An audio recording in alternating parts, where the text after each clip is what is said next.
in launching an attack on Iran if they felt their security was jeopardized?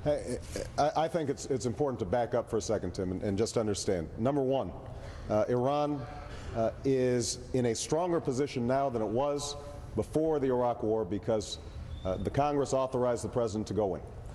And so it indicates the degree to which we've got to make sure before we launch attacks or make judgments of this sort that we actually understand the intelligence and we have done a good job in sorting it through.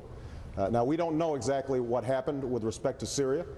We've gotten general reports, but we don't know all the specifics. We got general reports in the run-up to the Iraq War that proved erroneous, and a lot of people voted for that war as a consequence. Now, we are a stalwart ally of Israel, and I think it is important to understand that we will back them up in terms of their security.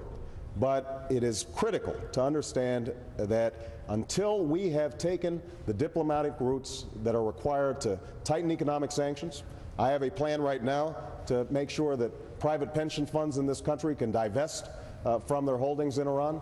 Until we have gathered the international community to put the squeeze on Iran economically, then we shouldn't be having conversations about attacks in Iran. And I think what Mayor Giuliani said was irresponsible because we have not yet come to that point. We have not tried the other approach. So you would not offer a promise to the American people, like Giuliani, that Iran will not be able to develop and become a nuclear power? I make an absolute commitment that we will do everything we need to do to prevent Iran from developing nuclear weapons.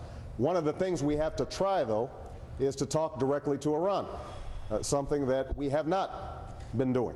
And one of the disagreements that we have on this stage is the degree to which the next president is going to have to engage in the sort of personal diplomacy that can bring about a new era in the region. And that means talking to everybody. We've got to talk to our enemies and not just our friends. Senator Edwards, would the Israelis be justified